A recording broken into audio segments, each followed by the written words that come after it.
Hola, muy buenas tardes muchachos. Como siempre, continuamos con nuestra tercera clase.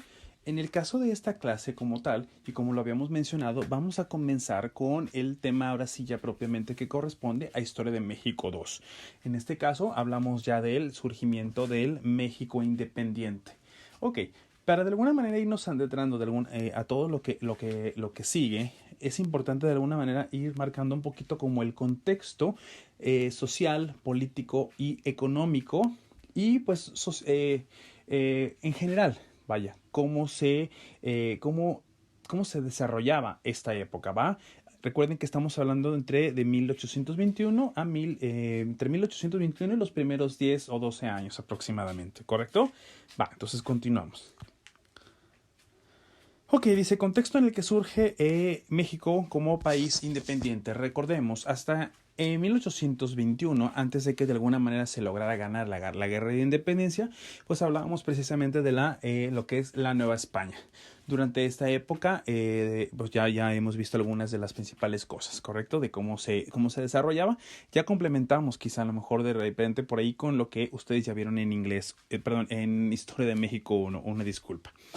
Eh, a partir de 1821, pues ya, ahora sí ya México se empieza a ver a sí mismo como una nación independiente, es decir, una nación tal cual como decir España, no es decir, no dependiente de España, sino una nación independiente. Dice, nuestra historia empieza en los años 1821 y obviamente lo vamos a marcar, perdón, ahí por ahí voy a hacer una corrección, no van a ser durante los primeros 10 años, sino hasta el año de 1876. Dice, la organización política estatal se fue definiendo como un orden laico o secular. Esta va a ser la primera característica. Lo vamos a encontrar que el Estado de alguna manera se va a ir conformando en una situación laico y secular, que significa de alguna manera que va a dejar de depender de la iglesia. Durante lo que es la época colonial, como ya bien lo sabemos, de alguna manera la religión tuvo mucha importancia dentro de nuestro contexto social. Ahora, México Independiente se va a despegar de alguna manera de lo que es la religión. Obviamente la religión va a ser un elemento fundamental para nuestro país y de hecho todavía lo seguimos viendo en nuestra actualidad. Pero aquí nace de alguna manera como un país que intenta despegarse precisamente de la religión y ser lo que se va a conocer como civil, es decir, el área civil, independientemente de la religión.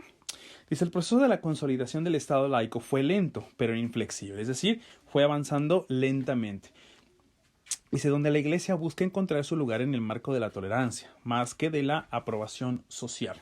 ¿Correcto? Entonces, la religión va a obviamente buscar su propio lugar dentro de este nuevo orden político. Y esto va a ser algo que, como ya lo hemos mencionado, va a ser muy recurrente dentro de toda nuestra historia. Dice, una de las principales ideologías que influyen en el pensamiento del mexicano es el liberalismo. De este ya habíamos hablado precisamente en nuestra clase anterior, ¿correcto? Ya habíamos mencionado un poquito esta parte del liberalismo. Dice el liberalismo de Francia. Tanto a los liberales como a los conservadores, ambos grupos veían necesaria la inversión extranjera y el impulso de las actividades productivas. ¿Ok? Dentro de nuestro contexto van a ir surgiendo precisamente ciertas ideologías, lo que es la ideología liberal y la ideología conservadora. Un poquito más adelante vamos a estar hablando un poquito de ello. Dice, por otro lado, la lucha insurgente y la independencia fortalecieron el regionalismo en los aspectos político y económico contra el centralismo. Ahorita vamos a ir viendo específicamente qué significa esto. Dice, en los inicios del México independiente, para el gobierno, en el aspecto económico era más importante encontrar la salida a los problemas que tenía el país, entre ellos la deuda de 45 millones de pesos, la baja de la producción de la agricultura, la minería, la industria y el comercio. Prácticamente, muchachos, es una nación que nace independiente, que de alguna manera hasta cierto punto podríamos decir que dependía de España para organizarse en su producción, en sus ventas, es decir, en las relaciones que mantenía con los distintos países para poder vender y para poder exportar sus productos. Es decir, haga de cuenta que es como una nación de una manera un poquito burda, sería como compararla precisamente con un negocio. Para poder obviamente vender y poder obtener ganancias, pues va a tener que crear relaciones con distintas empresas. México de alguna manera también tendría que, o la Nueva España en esa época también era una nación que de alguna manera tenía relaciones con España y con algunas de las principales colonias de España, pero gracias precisamente a España. Ahora es momento de que México empiece a crear sus propias relaciones, que empiece a exportar sus productos para que empiece a ganar. Gracias a la guerra de independencia, desafortunadamente, sí había ganado su libertad. Vaya, perdón, no desafortunadamente, sino afortunadamente, había ganado su libertad, sí, pero desafortunadamente había perdido hasta cierto punto estas conexiones. Entonces ahora tenía que crearlas nuevamente para que la producción, tanto en lo que es en la agricultura, la minería, la industria y el comercio, obviamente, nuevamente volvieran a florecer y pudiéramos obtener ganancias, con lo cual se pudiera pagar precisamente la deuda que ya se tenía. Dice, una de las claves para salir de esta crisis es la regionalización económica. Esto es, el dinamismo económico regional limitado al mercado local. Es decir, a darle de alguna manera un poder a cada uno de los distintos estados para que ellos mismos comiencen a producir sus productos y ellos mismos los comiencen a comercializar. Es decir, ellos mismos empiecen a llevar a cabo un control comercial de todo lo que es las distintas producciones dentro de su misma área local, ¿correcto? Es como si te dijeran, consume lo tuyo, consume lo nuestro. Es decir, en vez de comprarle, por ejemplo, a Estados Unidos, le compráramos a México. Es decir, estaríamos cerrándonos principalmente al comercio local. Seguimos. Dice, la nueva Organización Federal de México Independiente trasladó facultades y funciones a los gobiernos de los estados, que es lo que les estaba diciendo, por lo que dejaron de registrarse algunos rubros económicos que antes recababa el gobierno colonial. Ok, cuando hablamos de centralismo no es otra cosa más que el poder recae en una específica capital, ¿correcto? Y este poder, obviamente, o ese centro es el que se encarga de controlar todo, de mantener el registro de todas las distintas ventas de los distintos lugares. Es como si ustedes tuvieran precisamente, o alguno de ustedes fuera la capital específica de un estado y todos los demás compañeros fueran precisamente los distintos u otros estados. Ellos le tendrían que reportar todas las ventas y demás a la persona que es la persona principal. De esta manera, pues obviamente hay un mayor registro y un mejor registro de todas las ventas, pero obviamente finalmente quien controla es el centro. Pero de esta manera, regionalizando, en última instancia, cada uno de ustedes tendría la capacidad para vender y controlar sus transacciones económicas, ¿correcto? Y obviamente mantener su negocio, su producción local y su venta local. Dice, donde el poder del comercio se encontraba centrado en la capital de México. Así pasaba de alguna manera pues en la época colonial. Dice, el dinamismo del desempeño económico es posible verlo en las actividades básicas. En agricultura, ganadería, minería, manufacturas, construcción, comercio, transporte. Todas estas áreas finalmente son las que se van a poder ver. O más bien en todas estas áreas es donde se va a poder ver precisamente la regionalización de los distintos estados. Dice, en la agricultura y la ganadería obviamente hay un incremento de ranchos, pueblos y haciendas. La producción agropecuaria se incrementó, pudiendo abastecer a las ciudades cuya población obviamente aumentó. Es decir, esto es a lo que nosotros le llamamos como el aumento demográfico, es decir, el aumento de las personas que hay en un lugar determinado. La minería, a partir de 1820, repuntó gracias a los cerros mineros regionales, sobre todo en el occidente y en el norte del país. Obviamente la minería va a ser una de nuestras máximas fortalezas en esta época. En las manufacturas dice producción de telas de algodón, yute y lana, de fierro fundido, de vidrio, de papel, carruaje, etc. El productor nacional dice pudo negociar mejores precios para sus mercancías. ¿Correcto? Entonces, aquí ya estamos hablando precisamente de lograr mejores ganancias, mejores precios, lo que se supone que va a fortalecer de alguna manera a nuestro estado o al estado del que estemos hablando. Se esperaba precisamente que de esa manera hubiera mayores ingresos y de esta manera pudiera haber una posibilidad mayor de salir de esta deuda en la que se encontraban en esta época. Dice, la libertad comercial fomentó las exportaciones y reguló los incrementos en precios de los productos nacionales. Se elimina el monopolio del puerto de Veracruz. Es decir, el puerto de Veracruz era precisamente el único lugar donde se recibían los productos o se enviaban los productos. Ahora se le quita el monopolio, es decir, el poder, ¿cómo se le llama? la exclusividad. Y ahora también se van a dar fortaleza precisamente a los puertos de Alvarado, Campeche, Tabasco y algunos otros más. Dice, en el grupo empresarial estuvo formado por comerciantes, industriales, mineros y grandes hacendados, que ya lo habíamos visto, precisamente hay un gran repunte en lo que es las haciendas.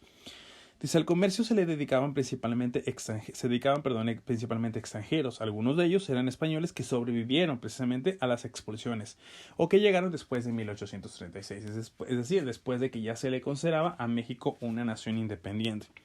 Dice, otros eran ingleses, franceses y alemanes. Recordemos finalmente que ambos, tanto conservadores como liberales, de alguna manera estaban de acuerdo precisamente en que México requería precisamente de inversiones extranjeras para poder salir adelante de alguna manera en sus, pues en lo que es en el comercio, de alguna manera, ¿correcto?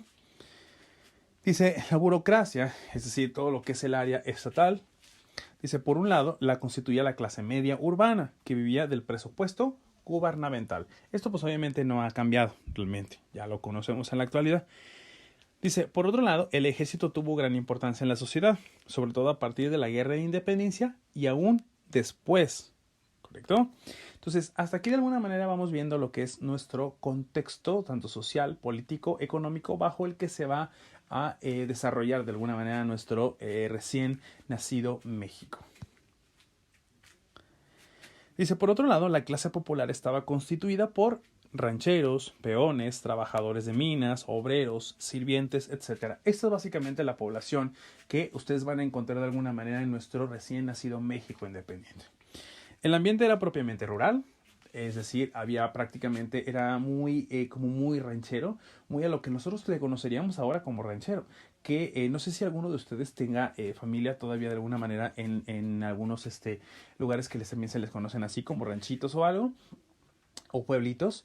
No sé si les ha tocado todavía precisamente en donde de repente vemos el cerro, vemos gente precisamente que lleva a sus animales a pastar y demás, que tienes de repente inclusive la tía, la abuela nos lleva precisamente a comer y que se cocinan con mal y demás. Todo ese tipo de cosas todavía son las que vamos a encontrar nosotros en esta época, es decir, principalmente en la clase baja, ¿correcto? Algunos diremos precisamente que este tipo de vida pues obviamente era hasta cierto punto la más sana. ¿Por qué? Porque básicamente pues obviamente no teníamos todavía tanta contaminación y demás, ¿correcto? Pero bueno, continuemos. Entonces, el ambiente era propiamente rural, había pulquerías, esto todavía era muy común en esa época, donde se vendían fritangas, había chocolaterías, neverías, barberías, había boticas. Principalmente las boticas eran lo que nosotros conoceremos ahora como las farmacias. Recordemos que todavía se hablaba del señor boticario. Las chocolaterías, pues obviamente recordemos que México va a ser muy conocido por su chocolate precisamente porque uno de los principales alimentos de aquí de México va a ser el cacao, que de alguna manera se producía. Y lo que es las fritangas, algunas otras cosas precisamente que ya de alguna manera se habían importado de alguna manera de España, ¿correcto? Hasta aquí, como les mencionaba, es prácticamente el contexto social, político de nuestro México independiente. Para el día de mañana, muchachos, nosotros estaremos ya viendo lo que es, ya nos estaremos enfocando un poquito más en lo que es los proyectos de gobierno. Hablaremos un poquito de la monarquía, del imperio y de la república o del gobierno republicano. ¿Por qué? Porque nuevamente nuestro recién México nacido no había de alguna manera, al depender de alguna manera políticamente, podríamos decirlo, de España, pues obviamente no tenía mucho que preocuparse por la forma en que se controlaba el gobierno. Finalmente quien instauraba precisamente las reglas pues era el virrey y en última instancia el que daba el visto bueno era finalmente el rey. Pero aquí pues ya obviamente ya estaríamos hablando de una nación independiente, por lo tanto ya va a requerir su propio gobierno. En el caso de esto pues ya estaríamos hablando el día de mañana, ¿correcto? Si podemos, perdón, me iba a mencionar precisamente que si tienen alguna duda, pero sí, si tienen alguna duda pues me la pueden hacer llegar directamente a lo que es el WhatsApp directamente o a la plataforma de nuestra... a la plataforma, ¿correcto? A la plataforma de Edmodo. Hasta aquí estaremos terminando nuestro tema, ¿correcto? Que tengan muy buena tarde, muchachos.